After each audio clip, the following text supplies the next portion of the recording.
우연히 아는 동생으로부터 우리 또래가 듣기에 아주 재미난 채널이 있다고 꼭 한번 보라 해서 이 채널을 알게 됐지 뭐예요. 몇 번 듣다가 나도 한번 사연을 보내볼까 해서 이렇게 용기 내어 오늘 문을 두드려 봤어요. 저희 집안의 어른들 이야기예요. 지금부터 이야기를 시작하겠습니다. 저에겐 올해 80이 되신 시어머님이 계셔요. 아버님은 몇 해 전에 암으로 돌아가셨어요. 폐암 3기 진단을 받고 거의 1년 만에 하늘로 가셨죠.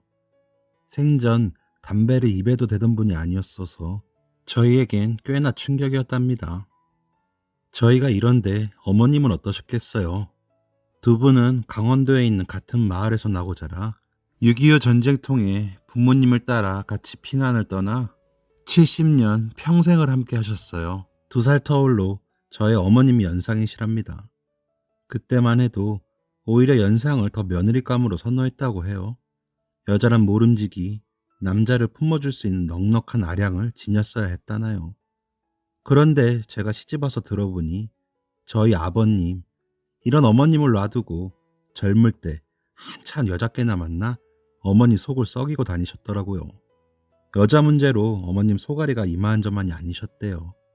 갓난쟁이들은 줄줄이 셋이나 낳으셨는데 그땐 또 이혼은 절대 상상할 수도 없는 그런 유교 문화가 팽배했잖아요. 여자가 이혼하면 소박 맞은 줄 알고 큰일 나던 그런 때요. 아버님은 생활비를 줄 때도 있었고 안 줄 때는 더 많았고요. 결국 어머님이 동네 사람들 옷 만들어주는 소일거리 하고 낮엔 애들 들쳐업고 논밭으로 품앗이 다니면서 생계를 꾸려 가셨었다고 해요. 옛날 우리 어머님들 세대 들으면 다 그랬겠지만 저희 어머님 이야기 들으면 와 어떻게 그렇게 사셨어요? 하는 소리가 절로 나요. 얼마나 고생을 하셨던지 아버님 폐암 선고 받으셨을 때 뭐라 하셨는 줄 아세요? 어이그 그리 마누라 속을 썩이더니 벌 받은 거라니 이래선 죄 짓고 못 산다 했어. 아유 어머님 아무리 힘드셨어도 아버님 암이라잖아요. 아버님 어떻게 해요? 애야 울지 마라. 울지 마. 난 괜찮다. 네 시어미 말이 틀린 것도 아닌 것 같다. 내가 벌 받은 거야. 아버님 그렇게 말씀은 하셨어도 저희가 집으로 돌아간 후에 방에서 대성통곡하셨다고 합니다. 어머님 말도 사실 진심은 아니시겠죠. 얼마나 기가 막히면 하늘을 운운하시면서 얘기를 하셨겠어요. 젊을 때나 여자 때문에 좀 고생하셨지. 이후엔 그래도 저희 아버님도 마음 차리시고 근면 성실하게 사셨거든요. 조그마한 구두방도 운영하시면서요. 아버님 가게엔 참고로 다방은 절대 사절이었어요. 어머님이 여자 문제로 하도 데이셔서 아버님 근처에 여자만 나와도 노이로제 반응을 보이셨거든요. 구두방이 동네에서 사랑방 역할도 했었는데 왜 그런 분위기 아시죠? 오며 가며 동네 어르신들 좁지만 모여서 이 얘기 저 얘기 사는 얘기들 풀고 가시잖아요. 그럴 때면 기분 삼아 어르신들 다방 커피도 먹고 싶어 하곤 했었나 봐요. 저희 어머님 무서워서 아무도 시도는 못 하셨지만요. 그렇게 남편 단돌이까지 다부지게 치시던 어머님이셨는데 아버님이 암 선고로 돌아가셨지만 사실 아버님이 돌아가시기 전 이상 증상이 찾아온 건 어머님이 먼저셨어요. 어머마, 네 시어미가 아무래도 좀 이상하다. 심장이 순간 철렁했습니다. 왜요 아버님? 며칠 전에 겨울 코트를 맡긴다고 세탁소에 바리바리 싸들고 갔었거든. 그런데 오늘 코트들이 모조리 어디 갔냐는 거다. 그래서 당신이 얼마 전에 세탁소에 맡겼잖아 했더니 금시초문인 사람처럼 자기가 언제 그랬냐고. 아버님이 잘못하신 건 아니세요? 예, 이게 벌써 몇 번째 일이야. 일전에는 찌개를 가스불에 올려놓고 목욕을 하러 들어가는 바람에 하마터면 침 날릴 뻔했어. 그런 일이 있었어요? 어머님은 뭘 하셨어요 그때? 자긴 그런 적이 없다는 거야. 내가 올려놓은 거라고. 나 무섭다 애야. 난감했습니다. 치매 아니신가? 그 생각밖에는 안 나는 거예요. 일단 아버님을 안심시키는 게 급선무라 별일 아닐 거라고. 가끔 저도 그렇게 깜빡깜빡할 때 많다고 오버하는 소리하고 병원을 바로 예약했어요.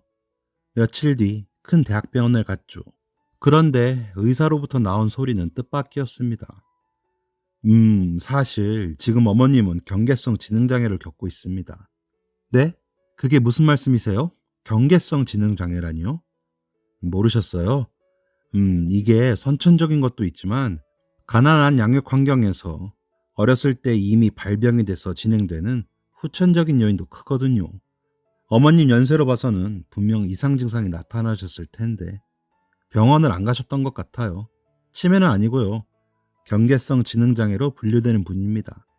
아마 청소년기에 나타나셨을 텐데 정확한 진단을 안 받은 채로 쭉 살아오신 것 같아요. 그게 가능해요? 네, 이 장애의 경우는 비장애인과의 경계가 거의 모호하다는 의미에서 붙여진 병명이기도 하거든요.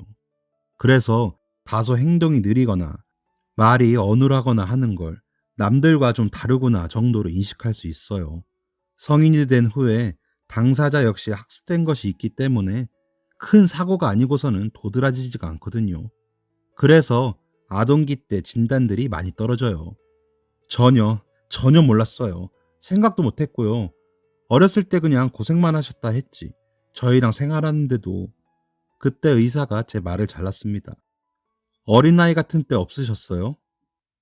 순간 망치가 뒤로 날아드는 것 같았어요. 네. 그런 적 종종 있으셨어요. 이를테면 의사는 또 제 말을 잘랐습니다. 이를테면 난 이게 좋아, 저건 싫어 이런 표현들요? 맞아요. 이 병이 그런 거예요?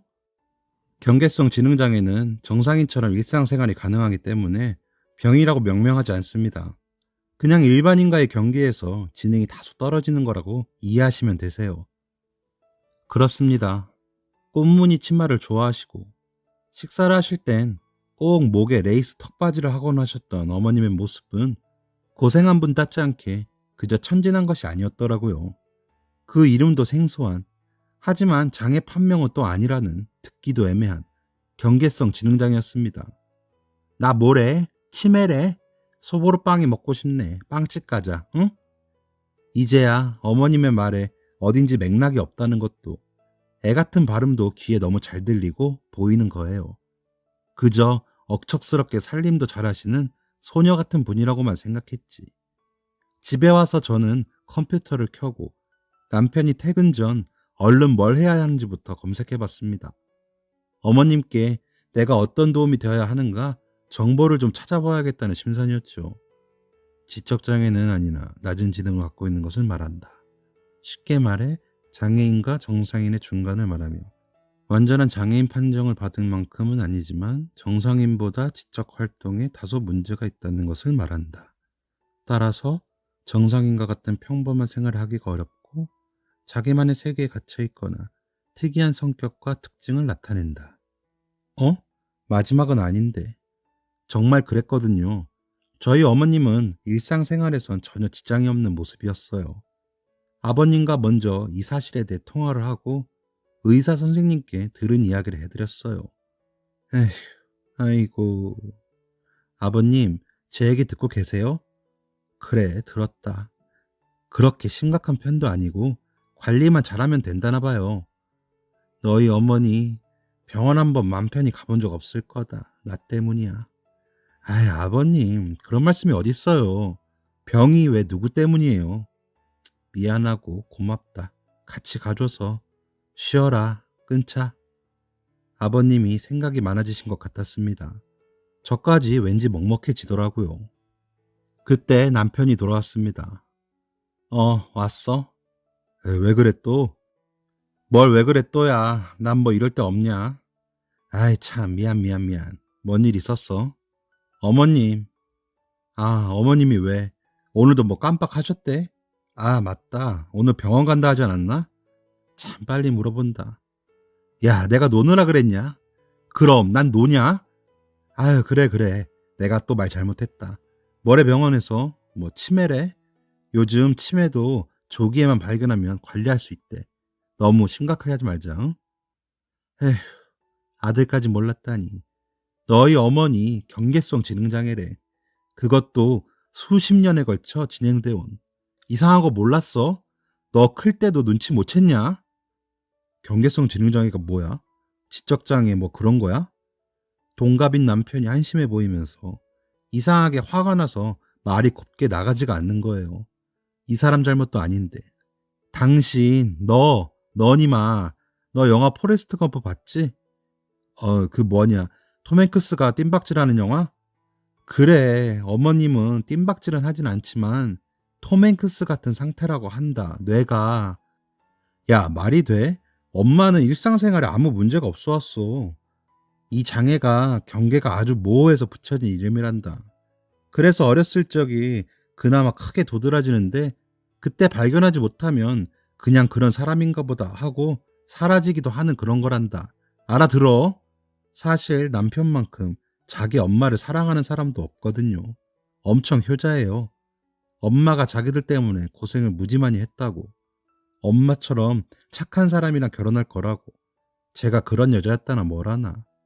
그런 아들이었는데 자기 엄마가 뇌 장애가 있다는 걸 까마득히 몰라왔다니. 충격이 이만저만이 아니었죠.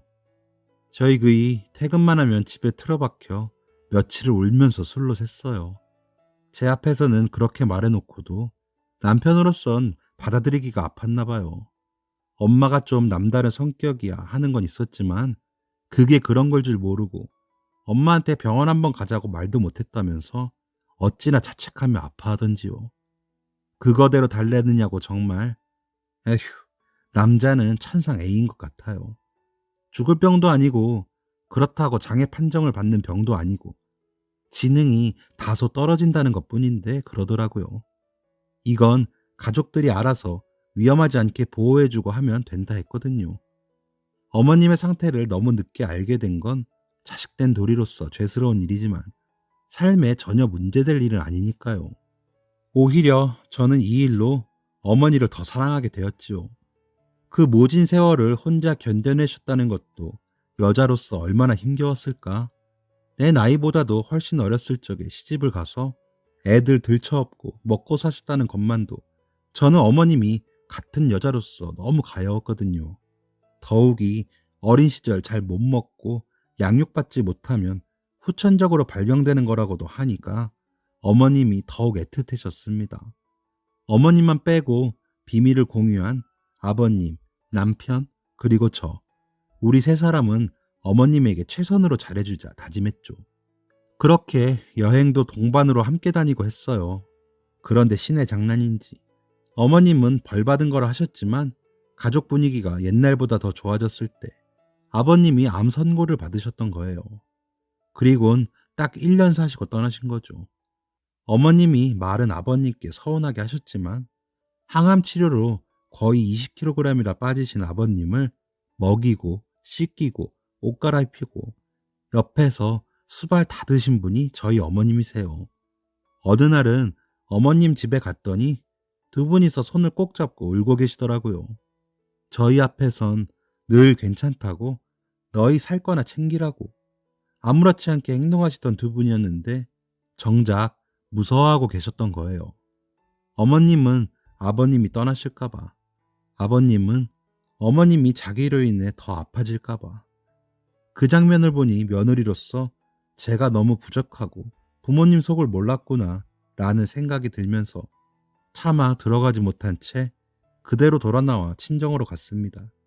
가는 내내 눈물이 멈추질 않더라고요. 엄마, 너 왜 울어? 무슨 일 있어? 우리 어머님, 아버님 너무 불쌍해. 아휴, 사돈 어르신들 댁에 갔다 온 거야? 왜? 더 안 좋아지셨니? 그게 아니고 부모는 세상에서 가장 가여운 사람들 같대. 이 다음에 내 딸도 나한테 이런 감정을 느낄까? 아이고, 우리 딸 10년은 더 늙어버렸네. 아이, 그만 울어. 누가 보면 초상난 줄 알겠어. 부모가 살아있을 때 너가 가장 행복한 때란 것만 알면 돼. 잘해드려라. 최선을 다해서. 응, 엄마. 고마워. 그러곤 잠깐, 아주 잠깐 누웠거든요. 아, 근데 벌써 해가 져 있는 거예요. 집에선 전화가 몇십 통이 들어와 있고요. 아, 엄마, 왜 나 안 깨웠어? 소정이도 학원서 올 때 됐단 말이야. 아이, 참. 아까 전까지만 해도 부모님이 뭐 세상에서 뭐 제일 가여워? 야, 내가 너 깨우는 사람으로 태어난 줄 아니? 30년 넘게 데리고 산 시간 동안 내가 널 얼마나 깨워왔겠니? 응? 아유, 지겨워. 저의 적반하장식에 엄마의 목청이 환히 열어 젖혀진 것이죠. 엄마 목소리가 원래 이렇게 크시냐고요? 저희 친정 엄마로 말씀드릴 것 같으면 한마디로 저희 시어머님과는 완전 정반대 스타일이세요. 장부 중에 여장부시죠. 저희 엄마가 처음부터 그런 건 아니에요.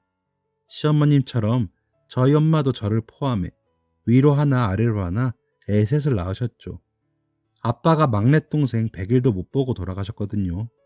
아버진 영무원이셨는데 철도로 뛰어드는 사람을 말리다가 아버지가 사고를 당하셨어요. 저도 아이 때여서 엄마로부터 얘기를 들었는데 실감은 잘 안 나요. 저 고작 6살 때 돌아가셨어요. 그래서 그냥 아버지가 없구나. 이 정도? 커오면서 아버지에 대한 부재는 느꼈지만 제 삶에 큰 영향을 끼치진 않았거든요. 그만큼 저희 엄마가 부족함 없이 아빠의 빈자리를 다 메워주셨던 것 같아요. 제가 엄마가 되고 보니 그건 거의 불가능한 일이었을 텐데 싶더라고요. 게다가 아버지가 불운의 사고로 돌아가신 건데 사정 모르는 사람들은 남자 잡아먹는 팔자라며 수군대기도 했대요. 정말 생각할수록 화가 나요. 이 자리를 빌어서 누가 그런 소리를 했는지 잡히기만 해봐요. 아주 사람 인생 아무도 모르는 거예요. 남일이라고 함부로 입에들 좀 안 올리셨으면 좋겠어요. 여하튼 전 여장부인 저희 엄마 덕분에 안전하고 여유롭게 자랐어요. 아버지가 돌아가셨으니 당연히 엄마 혼자 돈을 버셨을 거 아니에요. 안 해본 것 없으시고 남의 집 식모로도 가서 일하시고 주방 이모는 물론 자기 몸으로 할 수 있는 거라면 나쁜 것 빼곤 다 해보신 것 같아요. 다행히 돌아가신 아버지가 공무원 신분이셨기 때문에 나라에서 받는 사망보험금이랑 연금이 유산이 됐거든요. 엄마가 노동하신 거랑 아버지 유산 보태서 순대국밥 장사를 시작하셨어요. 벌써 20년째 한자리에서 터줏대감처럼 키워오셨네요. 지금은 제법 커져서 분점도 있답니다. 그러니 저희 엄마 타이반 자의반으로 여장부 세월을 보내셨죠. 또 그렇게 강해야 남매 셋 키우시니까요. 엄마가 꿋꿋하시고 낙천적이어서 저희도 큰 사춘기 없이 공부 그래도 꽤 잘했거든요. 저랑 남동생은 무사히 인서울 대학에 안착했고 나이 터울 많이 나는 여동생은 현재 박사 학위 유학 중이랍니다. 유학비도 엄마가 지금까지 다 대고 계세요.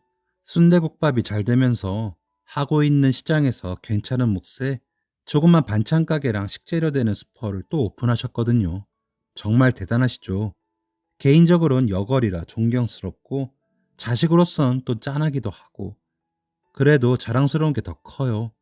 이르는 나이에도 지금도 세미 정장에 셔츠 각 접고 벤츠 끌고 순대국밥집에 출근하세요. 순대 냄새 배인 벤츠 못 타보셨죠? 벤츠라고 다 같은 고급진 분위기는 아니던데 이런 말 하면 욕먹을라나요? 그러던 어느 날 외국에서 공부하는 막내가 방학이라 한국에 잠깐 들어왔어요. 모두 우리 집에 모여 가족과 시간을 보내고 있었죠. 먹고 떠들고 하고 있는데 집 벨이 울리는 거예요. 누구세요? 응, 나야. 어머니? 어머나, 시어머님이 찾아오신 거 아니겠어요? 사실 저희 집이랑 어머님 댁이 그렇게 멀지 않거든요. 어머님, 웬일이세요? 아, 이거부터 받아봐. 아이고, 손님들이 계셨네. 아, 어머님, 제 막내 동생요. 유학가 있다는. 결혼식 때 뵙고 처음인가? 아유, 맞아. 그때도 이쁘더니. 그래, 공부는 잘 돼요. 보세요. 누가 이런 분이 지능장애가 있다고 생각이나 할 수 있겠어요. 어머님 손엔 시장 바구니가 한가득 들려 있었습니다. 종종 이렇게 저희 주시려고 시장을 잔뜩 봐서 집에 오시는데 이날도 그런 거였어요. 사돈어른, 때마침 잘 오셨어요. 이쪽으로 오세요. 우리 막 저녁 먹으려 했던 참이에요. 이리 이쪽으로 앉으세요. 친정엄마는 오셨으면 식사 잡수고 가시라고 식탁에 어머님을 앉히셨습니다. 아이고 맛있겠다. 진수성찬이네요. 어머님, 자반고등 한번 드셔보세요. 어머니 바삭하게 구워진 생선 좋아하시잖아요. 고마워잉. 예전엔 마냥 소녀같이 들리던 어머님의 말투가 오늘따라 유난히 귓전에 고입니다. 친정 가족들 앞이라 그런가. 그런 찰나의 감정들이 머릿속을 스쳐갈 때, 아유, 사돈 괜찮으세요? 아! 구운 고등어 가시가 어머님 목에 탁 걸린 거예요. 목을 잡고 헛기침을 연신 토해내다가 급기야 얼굴이 시뻘개질 정도로 상황은 다급해져 갔어요. 한 손은 허공에, 또 한 손은 저를 잡고 토악질을 해보지만 저희도 어떻게 손을 쓸 수가 없는 거예요. 그때 저희 친정엄마가 나서셨죠. 자자, 당황할 거 없어요. 아이고, 눈 실핏줄 다 터지시겠네. 예, 너 물 한 컵 더 떠와. 너무도 태연히 말하는 저희 엄마. 마치 상황을 관망하다 해결책을 제시하려는 사람처럼 말이죠. 그러더니 친정엄마 숟가락에 고봉밥 한 술이 떠지는 거예요. 엄마는 이 상황에 밥이 넘어가? 순간 저를 찌릿 째려보시더니 너처럼 말로만 호들갑 떨면 아무것도 못할 거다. 자, 사돈 입 크게 벌리세요. 아, 아. 친정엄마가 밥을 둥글게 말아 시어머니께 꿀떡 삼키라고 건네는 게 아니겠어요. 아. 그리고는 저희 시어머님은 같이 소리를 내곤 친정엄마가 건네는 고봉과 한 숟갈을 하마처럼 벌어진 입으로 꿀떡 삼키셨습니다. 사부인, 씹으면 절대 안 돼요. 남은 것도 마저 꿀떡 삼켜요, 그냥. 음, 아, 내려갔다. 내려갔어. 살았다. 어머니, 괜찮으세요? 저는 놀란 가슴을 쓸어내렸고, 밥 한 술에 쓸려간 가시의 생사를 확실히 확인하시려는 듯 연신 침을 넘겨보는 어머님의 소리와 저희 친정엄마의 호탕한 웃음으로 상황은 그렇게 정리됐습니다. 밥을 먹고 커피를 마시는데 유학 중인 막내가 제게 귓속말로 무엇을 물어왔어요. 참고로 중학교 때부터 해외에 살아온 막내는 한국말이 좀 많이 서툴러요. 언니, 사돈어른이 좀 모자르신 것 같은데 저런 가시가 있는 생선을 막 드려도 되는 거야? 큰 소리는 아니었지만 제법 어른들께도 들릴 만한 소리였죠. 저는 순간 기분이 싸해졌습니다. 그렇지 않아도 시어머니가 그런 것을 다른 친정 식구들이 알면 어떻게 해야 하나 혼자 노심초사하고 있었거든요. 무엇보다 시어머니가 들으셨으면 어쩌나 하는 눈치를 보고 있던 찰나 갑자기 제 앞이 번쩍합니다. 아, 글쎄, 저희 친정엄마가 막내의 따귀를 후려치신 거예요.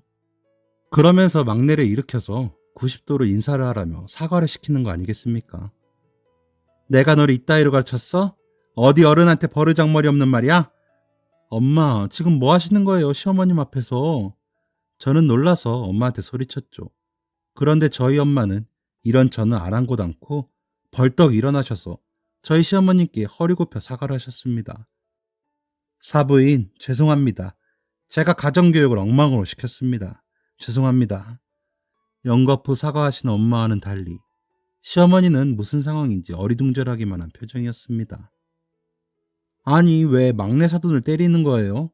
애야, 무슨 일이야? 막내 사돈 얼굴 괜찮아요? 어머, 빨갛네. 애야, 냉찜해야 한다. 냉찜 좀 가져와. 저 어머님, 그게 아니고요. 전 뭐라고 설명을 해야 할지 알지 못했어요. 대신에 막내를 뭐라 나무랐죠. 막내는 진짜 나쁜 말인지 모르고 썼던 것이었지만 저희 친정엄마가 쏘아올린 상황은 그렇게 흘러갔습니다. 그날 이후 저희 시어머님은 막내 사돈 괜찮냐는 말을 꽤나 오랫동안 물어보셨더랬죠. 이유가 중요하기보다 어찌되었든 간에 맞은 사람을 더 신경 쓰시는 거죠. 저희 시어머님이 그런 분이세요. 이것저것 주는 것도 참 좋아하시고 자기보다는 아들 며느리가 우선이고 저 시집 왔을 때부터 지금까지 한결같이 며느리에게 잘해주시는 분이었어요. 자기 아들 데리고 사라져서 너무 고맙다는 말을 자주 해주시곤 하시는, 적어도 제가 느끼기엔 아들보다는 며느리를 더 신경 써주시는 그런 시어머님이세요. 그런데 그렇게 착하디 착한 시어머님께 청천벽력 같은 일이 또 한 번 벌어집니다. 엄마, 무슨 소리셔? 집사람 멀쩡히 옆에 있는데. 네? 2천만 원을 누구한테 건넸다고요? 엄마, 지금 뭔 소리를 하시는 거예요? 저희한테 먼저 확인해 보셨었어야죠. 왜, 무슨 일이야? 무슨 일인데 그래? 아, 나 미치겠네. 받아봐. 네, 어머님, 무슨 일이세요? 네? 저는 까무러치듯 놀랐죠. 그날 밤 걸려온 어머님의 다급한 전화는 보이스피싱 내용이었어요. 결론부터 얘기하면 어머니가 2천만 원 피해를 당하신 건데 일당들의 시나리오는 이랬습니다. 며느리가 지금 크게 다쳤으니 돈을 보내야 한다는, 그래야 산다는 전화가 걸려왔다는 겁니다. 요즘은 개인정보를 모두 알아내 이름까지 다 알고 속이려더니 가뜩이나 저희 시어머님 같은 경우는 그들의 말을 고지곳대로 듣고 당할 수밖에 없으셨죠. 며느리가 다쳐서 지금 응급실이고 큰 수술을 해야 하는데 수술비를 줘야 수술을 할 수 있다는 말에 어머님은 일당의 지령대로 은행에 가서 거의 2천만 원을 찾아서 일당에 건넨 겁니다. 자식들이 준 용돈과 남의 집 설거지 청소 알바하며 틈틈이 모으신 2천만 원이었습니다. 엄마 바보예요. 뉴스도 못 봤어? 그 돈이 어떤 돈이라고 얼굴도 모르는 사람한테 보내. 난 애미가 다쳤다고 해서 그것만 믿었지. 목숨이 위험하다고 당장 수술해야 한다고 했는데. 속상함에 다그치는 아들 앞에서 어머님은 완전히 얼어붙은 애가 됐습니다.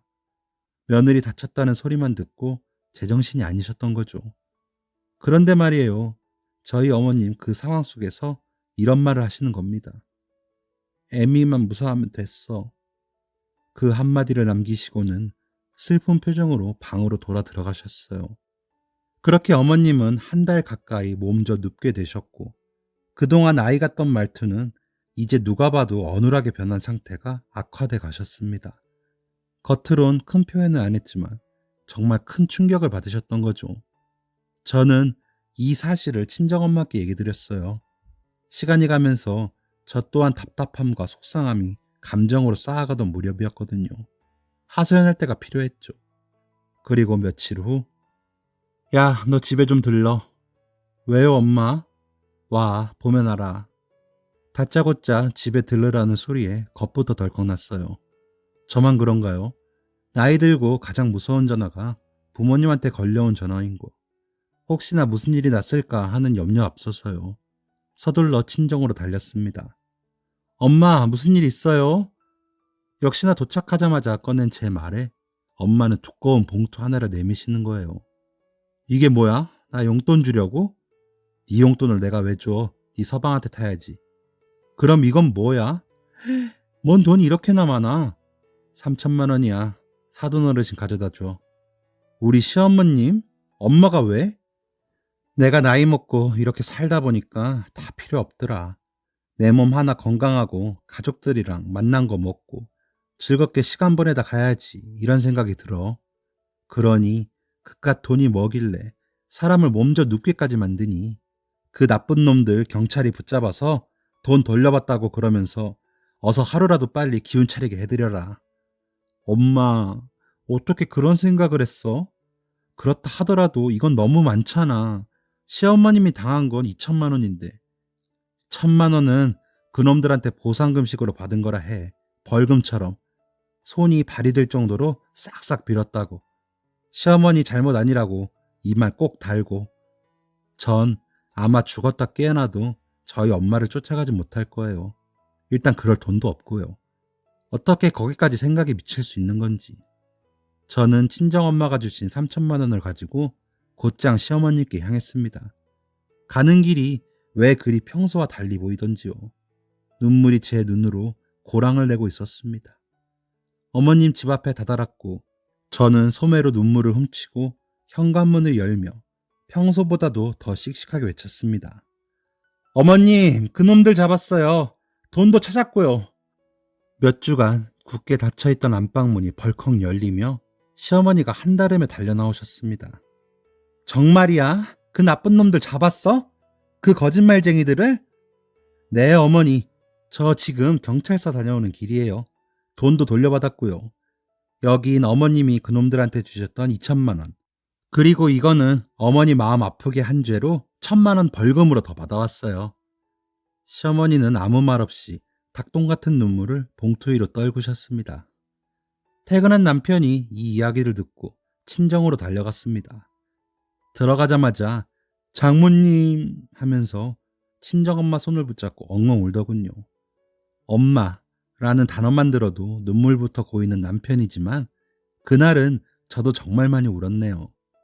엄마라는 존재가 너무 가슴이 미어지게 고맙고 또 슬프기도 하고 뭐 그런 마음이었어요. 저희에겐 별거 아닌 일 같고 난리친다며 친정 엄마는 그저 사부인께 잘해라. 그렇게 착한 사람 세상에 없다. 알겠지 둘 다? 라고 말씀하셨습니다. 친정 엄마의 도움으로 저흰 정말이지 길고 긴 평화를 되찾았습니다. 시어머님은 그 뒤로 기운을 완전히 차리셔서는 만나는 사람마다 누가 전화해서 며느리가 아프다고 하면 절대 믿지 말라고, 또 절대 돈 보내지 말라고 신신당부가 늘었습니다. 그렇게 몇 해가 지나갔어요. 저희 하나밖에 없는 딸도 대학에 갈 나이가 되었답니다. 시간은 참으로 쏜살 같습니다. 그렇게 딸의 고등학교 졸업을 얼마 남기지 않았던 어느 날 시어머님은 저를 부르셨습니다. 부름을 받고 시댁에 당도하니 시어머니는 제 앞에 하얀 봉투를 하나 들이미셨습니다. 그런데 어디서 많이 본 봉투였어요. 애야, 이걸로 경선이 대학 등록금 해라. 네, 어머니? 정말요? 전 마다하지 않았어요. 모든 게 잘 돼가던 터라 어머님도 손주 위에 선물하시는 건가 보다 했거든요. 그런데 봉투를 열어보고 깜짝 놀랐습니다. 어머니, 돈이 너무 많잖아요. 웬 돈이에요? 이거 네가 몇 년 전에 나한테 준 거야. 3천만 원. 네? 근데 그걸 아직도 갖고 계셨어요? 근데 왜 저한테? 너 아프다 해서 쓰여진 돈이었는데 내게 다시 돌아온 거였으니까 다시 널 위해 써야지. 맞지? 어머니, 생각지도 못한 어머님의 말에 눈시울이 붉어졌습니다. 아, 그리고 이것도 내 손에 있다고 누가 다시 채가면 어떡해. 나는 너무 불안해. 그러니까 너 써. 아이, 됐고. 야, 배고프다. 우리 감자전 먹을까? 다시금 영락없는 아이 모습으로 돌아온 어머님이지만 저는 누구보다도 큰 성인을 만난 기분이었습니다. 그날 밤 남편이 돌아와서 이 이야기를 듣고는 지금 당장 어머님을 뵈러 가야 하겠다며 또 가서는 어머니 손을 잡고 한참을 울었답니다. 정말 울보 남편이 다 되었어요. 그리고 집으로 돌아와서는 두 어머님 돌아가실 때까지 최선을 다해서 효도하겠다고 다시 한 번 더 다짐하더라고요. 친정엄마와 시어머님, 저는 정말 무슨 복일까요? 두 분이 정말 오래오래 제 곁에 건강하게 머물러 계셨으면 좋겠어요. 갈수록 부모님에 대한 마음이 더 진해지는 가을입니다. 여러분, 제 이야기 들어주셔서 감사하고요. 말 나온 김에 부모님께 안부 전화들도 드리고 그러셔요. 세상에 모든 위대하신 부모님들께요. 그럼 안녕히 계세요. 지금까지 사연 들어주셔서 감사합니다. 사연이 재밌으셨다면 구독과 좋아요를 눌러주세요. 감사합니다. 안녕히 계세요.